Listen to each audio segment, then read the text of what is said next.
अस्सलामु अलैकुम। सफ़ा ऑनलाइन के ख़ास प्रोग्राम हालात हाज़रा में आपका खैर मक़दम है। मैं हूँ मुनव्वर सुल्तान। दिल्ली कितनी बार उजड़ी और बसी, ये तारीख़ का हिस्सा है। जब भी हम तारीख़ में इस तरह की बात पढ़ते हैं तो हमें एहसास होता है कि ये पता नहीं कब की बात है, कब ऐसा हुआ होगा।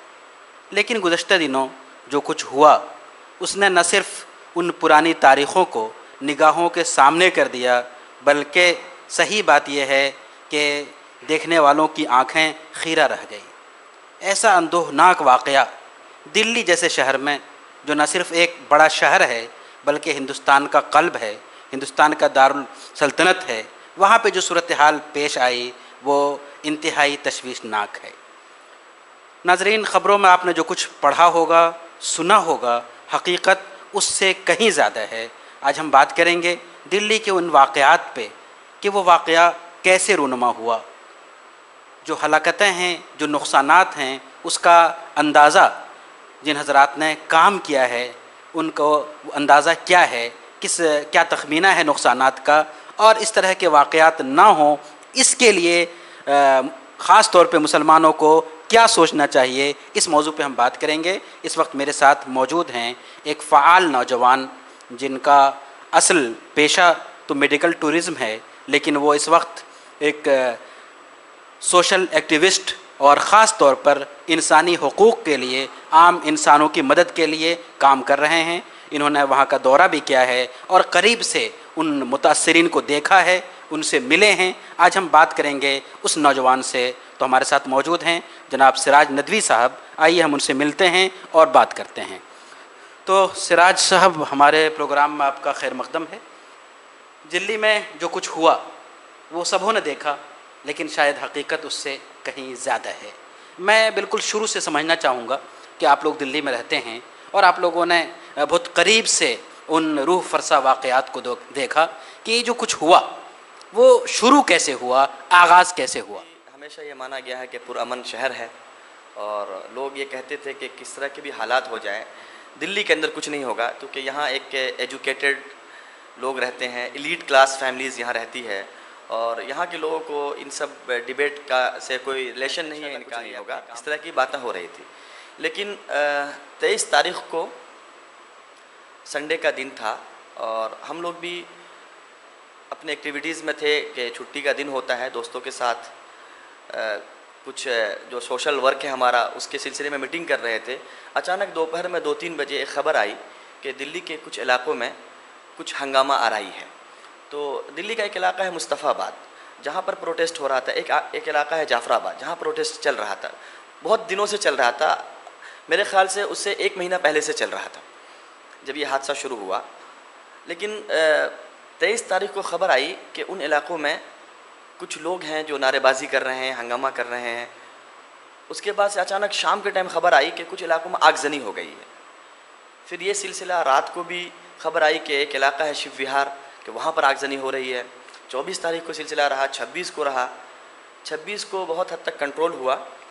28 को हम गए वहाँ पर, हम अपने 3 दोस्तों के साथ वहाँ पहुँचे कि जायज़ा लिया जाए और देखा जाए कि आखिर नुकसान क्या हुआ है और क्या इनके लिए किया जाए फौरी तौर से। फसाद होता है, जाहिर सी बात है, दिल्ली राजधानी है, वहाँ पे गृह मंत्री ख़ुद मौजूद हैं, प्राइम मिनिस्टर मौजूद हैं, पूरी पुलिस मौजूद है। तो दंगा को रोकना, चाहे वो कहीं भी हो, ये पुलिस का, इंतज़ामिया का पहला काम होता है। और दिल्ली जैसे शहर में जब इस तरह की ख़बर फैली और कई घंटे और कई दिन हुए, तो वहाँ की इंतज़ामिया और पुलिस, इन्होंने क्या किया? देखिए, ये तो एक सवालिया निशान पहले दिन से रहा है और इस पर बहुत सारी न्यूज़ आ चुकी है कि पुलिस कहाँ थी, सरकार कहाँ थी, होम मिनिस्ट्री कहाँ थी। लोग बार बार फ़ोन कर रहे थे।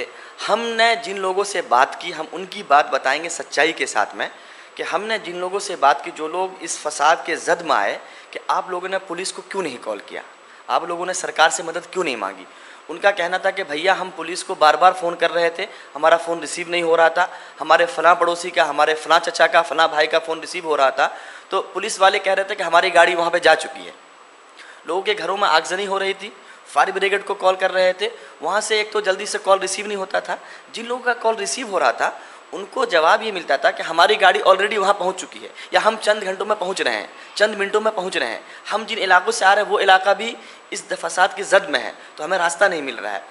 तो मदद भी करी है, कुछ जगहों पर पहुँचने में ताख़िर भी हुई है। ये सब भी डाटा आ चुका है कि कितने सारे कॉल्स गए, 3000 कॉल हुए, इतने कॉल अटेंड हुए, इतने कॉल अटेंड नहीं किए गए। तो ये एक सवालिया निशान है।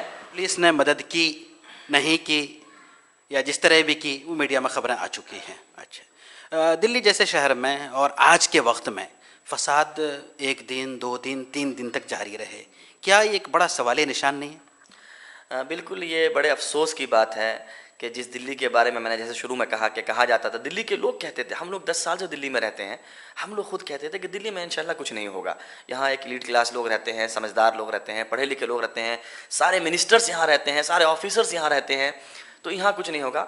लेकिन वहाँ भी ऐसा हुआ। अब यह है कि सवालिया निशान तो है ही, अफसोस का मकाम भी है। सोचना चाहिए सरकार को भी, सोचना चाहिए वहाँ के लोगों को भी कि आखिर वो कौन लोग थे, क्या वो दिल्ली के लोग थे, क्या वो बाहर से आए हुए लोग थे, कौन लोग थे आखिर? वो भी तो हमारी तरह के इंसान थे, किसी माँ के लाल वो भी थे कि जो आकर के किसी दूसरे माँ के लाल को उजाड़ गए, बर्बाद कर गए। आखिर क्या, क्यों हुआ ऐसा? आप लोग जब वहाँ गए, तीसरे दिन गए, तो वहाँ जाके क्या देखा? वहाँ जाने के बाद हम जब तीसरे दिन गए वहाँ पे, तो उस वक्त तो दंगा ख़त्म हो चुका था, लोग अफरा तफरी में थे, किसी तरह से ज़िंदगी गुजार रहे थे, हर तरफ से रिलीफ पहुँच रहा था, काफ़ी भागम दौड़ी थी वहाँ पर। लेकिन एक चीज़ जो नुक्ते की है, जो हमने खुद गौर किया इस चीज़ को, कि कुछ मुतअस्सिरीन थे जो खड़े हैं एक तरफ किनारे में हैं, मुस्तकिल वो रोए जा रहे हैं, उनके सामने रिलीफ का सामान तकसीम हो रहा है, वो उसकी तरफ नहीं आते।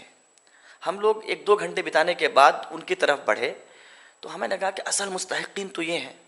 बात की तो चला पता कि 2 दिन से खाना नहीं खाए, किसी ने कल ही खाया था, किसी ने परसों खाया था, उसके बाद भी वो नहीं आ रहे हैं लेने के लिए रिलीफ। हम लोग कुछ चीज़ें लेकर उनके पास में गए तो वो बात करने को तैयार नहीं, खौफ ज़दे थे।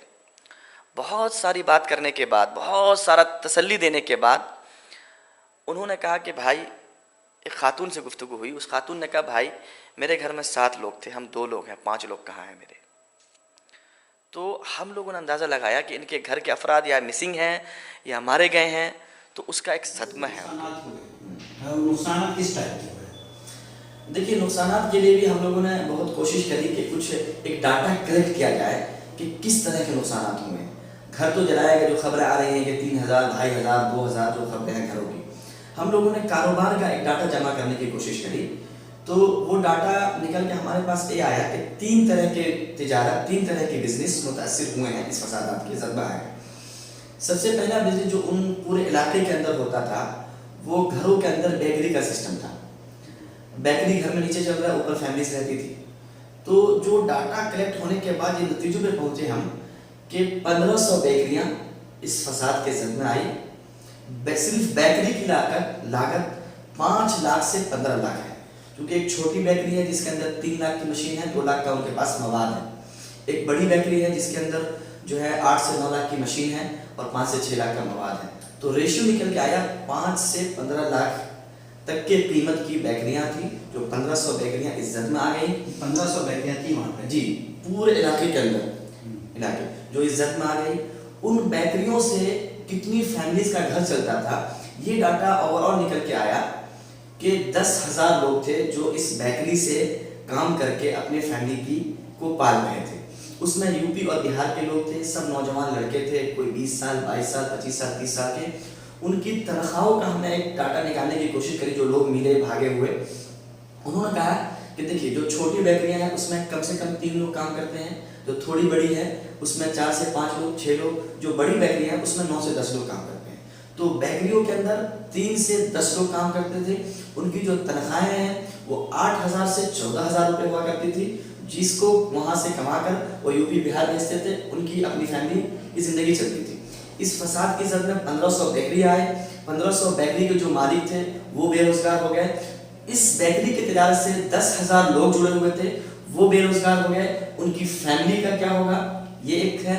दूसरा जो तिजारत था, जो देखा होगा न्यूज़ में आप लोगों ने, कि गोकलपुरी की पूरी टायर मार्केट के नाम से, वो टायर मार्केट कह लीजिए या ऑटो एक्सपो कह लीजिए, कार और ऑटो वगैरह का सारा पार्ट, पुर्जा, टायर, बम्पर, ये सब सारा है। वहाँ भी हम लोग गए। वहाँ जाके देखा हम लोगों ने, वहाँ 240 दुकानें हैं टोटल।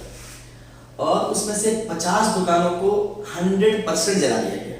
उसमें 3 दिन तक मुस्तकिल आगजनी की गई ताकि दुकान खाक हो जाए, और रेस्ट ऑफ द जो शॉप्स थी, जो बाकी की दुकानें हैं, उन सबको लूट लिया गया।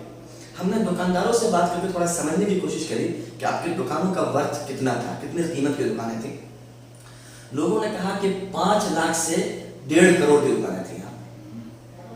कम से कम जो छोटी दुकान थी, जो वहाँ हम ही से सामान लेकर के वो करते थे, गाड़ियों के रिपेयर करते थे, उनकी 5 लाख की थी, और जो बड़े हैं वहाँ पे वो 1.5 करोड़ की कीमत की दुकानें थी। वो सारे दुकानों को लूट लिया गया, जला दिया गया, तहस नहस तोड़ फोड़ कर दिया गया। वो सारी दुकानें मुसलमानों की थी। तकरीबन 98% दुकानें मुसलमानों की थी। मुसलमानों ने 2010 में वहाँ एक मस्जिद भी तामीर कर ली थी अपने नमाज के लिए। उस मस्जिद को भी जला कर खाक कर दिया, वो भी न्यूज़ में आ गया है, वो भी आप लोगों ने देख लिया होगा। हमने उसके बाद दुकानदारों से एक बात ये करी, अच्छा है आपकी दुकान के अंदर गल्ला होता हुआ, गले में पैसे होते दुकानों के अंदर, तो वो क्या हुआ, आप लोग सब लेके निकल गए, कैसे हो? कहा कि देखिए असल में 23 तारीख से शुरू हुआ, 24 तारीख को ये हुआ कि भाई हर तरफ हंगामा चल रहा है। तो हम रहते हैं इन्हीं इलाकों में रहते हैं, कोई दूर, कोई 10 किलोमीटर, कोई 5 किलोमीटर, कोई 2 किलोमीटर। तो घर से फोन आ रहा है कि हालात अच्छे नहीं है गोकरपुरी के, आप दुकान बंद करके चले आइए। तो जाहिर सी बात है आदमी हंगामे की सूरत में अपने बच्चों के पास पहुंचना चाहता है, तो लोगों ने दुकानों का शटर गिराया और अपने घरों पे पहुंचे। ये एरिया पूरा खाली हो गया, महंगाई से आराम से उन्होंने जो जलाना था, जो रोकना था वो किया। हमने पूछा गली में, कहा कि देखिए कुछ लोग कुछ पैसे लेके गए, लेकिन लोगों को ये यकीन नहीं ना था कि ये जला दिया जाएगा या लूट लिया जाएगा। तो गल्ला वैसे पड़ा रहता था मोस्टली, जो मोटी मोटी रकम है लोग लेके निकले। हमने कहा गले में कितने पैसे हुआ करते थे आमतौर से? उन्होंने कहा कि जो छोटी दुकान है, जो 5 से 7 लाख, 8 लाख, 10 लाख की है, उनके गले में कम से कम 1 लाख रुपया हुआ करता था। जो 70 लाख, 1 करोड़, 1.5 करोड़ की दुकान है, उनके गले में 15 से 20 लाख रुपए हुआ करता था, जो उनका वो चलता था, रूटीन में था पैसे। तो कुछ लोग कुछ पैसे लेके निकले, कुछ लोग पैसे छोड़ के गए, वो सब लूट लिया गया। इसके अलावा और किस तरह का नुकसान हुआ? तीसरा एक और तिजारत है, जो इस पूरे एरिया के अंदर जहाँ फसाद हुआ है, वहाँ कच्चा काम होता था। कच्चा काम जैसे कि गांधीनगर की मार्केट है, जो कपड़े की मार्केट है, एक्सपोर्ट वहाँ से होता है पूरे वर्ल्ड में। तो वहाँ जो काम बन के तैयार हो गया था इन्हीं एरिया में होता था। जीन्स का, शर्ट का काज, बटन, जीन्स के रिपेयरिंग, उसके मोदी बनाना, ये सब काम यहाँ घरों के अंदर होता था। तो बहुत से लोगों के घरों में कपड़े थे, वो खाक हो गए। अब जब दंगा हुआ तो लोगों के घर जल गए, तो उनके कारोबार भी चले गए। तो अब उनको उभरने में समय लगेगा। तो ये 3 तरह के हम लोग का तज्जिया के बाद हम लोग इस नतीजे पे पहुंचे कि ये 3 तरह के कारोबार मुतासिर हुए हैं। तो इस वक्त वहाँ हुकूमत की तरफ से किस तरह की कोशिशें हो रही हैं? देखिए हुकूमत ने पहले दिन से, सच्चाई है कि जो दिल्ली की सरकार है आम आदमी पार्टी की, उसने पहले दिन से अपने लोग बिठाए और दिल्ली सरकार के क्या कहते हैं, विधानसभा के एमएलए हैं अमानतुल्लाह खान साहब, वो वक्फ बोर्ड के चेयरमैन भी हैं। तो उन्हीं के थ्रू उन्होंने कमेटी बनाई, कमेटी बनाकर वहाँ पर गए और लोगों को थोड़ा सा मैनेज करने की कोशिश की कि मैनेज हो जाए, लोग घरों में किसी के अफरा तफरी में रह रहे हैं। तो काम शुरू किया वक्फ बोर्ड के चैनल से, अमानतुल्लाह खान के चैनल के थ्रू काम शुरू हुआ। और सही मानों में इमीडिएट जो इमदाद होती है, वो जो लोग ज़ख्मी थे, जो लोग हॉस्पिटल में थे, तो उनको ये था कि उनको इमीडिएट इलाज के लिए कुछ पैसे मिल जाए, 15,000, 20,000, तो 20-20 हज़ार रुपये दिए गए। फिर सरकार की तरफ से ये था कि जिनका घर जला है उनको 5 लाख, वो सब न्यूज़ आ चुकी है, 5 लाख, 10 लाख दुकानों को सब है। तो उसके लिए कागजात और उनका डाटा कलेक्ट करना, तो सरकार के लोग वहाँ बैठे और उन्होंने अपना डेस्क लगाया और लोग के कागजात तो जल गए लोगों के, बहुत से लोगों के, ऐसी बात है। तो उनका भी लिस्ट बनाना और उनको मतलब लेना कि भाई इनके आधार बना दिए जाएंगे फिर से, और होने के बाद फिर इनको इमदाद दी जाएगी। तो सरकार की तरफ से, दिल्ली सरकार की तरफ से काम हो रहा है। लोगों से मिलने, लोगों को देखने, उन पूरे मंजर को देखने के बाद क्या तासुर होता है हिंदुस्तान के मुस्तकबिल? देखिए जाहिर सी बात है, कहीं भी फसाद हो, चाहे वो दिल्ली में हो या किसी हिंदुस्तान के किसी एक छोटे से गाँव के अंदर हो, फसाद को देखने के बाद तो इंसान खौफजदा होता है। जब वो जली बस्तियाँ, जब वो सुनसान सड़क, एक उजड़ा हुआ घर इंसान देखता है, इंसान खौफजदा होता है कि ये क्या हो गया, आज यहाँ हुआ, कल कहीं हमारे इलाके में ना हो जाए, कल हमारे घर में ना हो जाए। तो ये खौफ तो सबको आ जाता है, हम लोग को भी आ गया, ये तो फितरी तकाजा है। लेकिन ये है कि अब सबको मिलजुल कर ये सोचना होगा, हिंदुस्तान की 132 करोड़ आवाम को ये सोचना होगा कि वो क्या इक़दाम हों और वो किस तरह की बातें हों, किस तरह की सोच हो, किस तरह के क्या स्ट्रेटेजी बनाई जाए कि इस तरह के फसादात कहीं और ना हो। क्योंकि फसादात में सिर्फ एक मुसलमान का नुकसान नहीं होता, एक हिंदू का नुकसान नहीं होता, एक परिवार का नुकसान नहीं होता, बल्कि ओवरऑल एक मुल्क का नुकसान होता है, हिंदुस्तान की तरक्की का नुकसान होता है, अपने मुल्क के विकास का नुकसान होता है। तो इसके लिए सबको सर जोड़कर बैठना चाहिए। जो भी कौम के, सोसाइटी के जो लीडरान हैं, जो भी सामाजिक कारकुन हैं, उनको सोचना चाहिए, आपस में संवाद बढ़ाना चाहिए। एक मुसलमान अगर नौजवान 30 साल का है तो उसको चाहिए कि उसके 10 दोस्त अगर मुस्लिम हैं तो 3 दोस्त उसके हिंदू भी होने चाहिए। एक हिंदू अगर वो 30 साल का नौजवान है तो उसके अगर 10 दोस्त मुस्लिम हैं, हिंदू हैं, तो उसको ये चाहिए कि मेरे 3 दोस्त मुस्लिम भी होने चाहिए।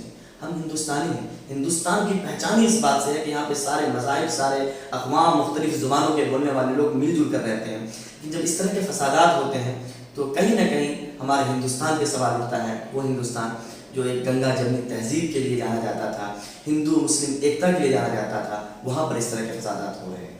तो एक सवाल का निशान है और इस पर गौर करने के लिए हमारे स्टूडियो में आने का और हमसे बात करने का। नाजरीन, आपने सुना जो आंखों देखा हाल था कि क्या गुजरा, क्या कुछ गुजरी दिल्ली वालों पर और क्या कुछ नुकसानात हुए।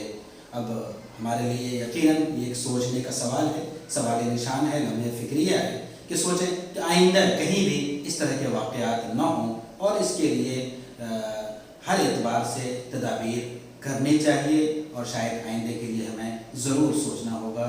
बहुत बहुत शुक्रिया, जज़ाकल्लाह।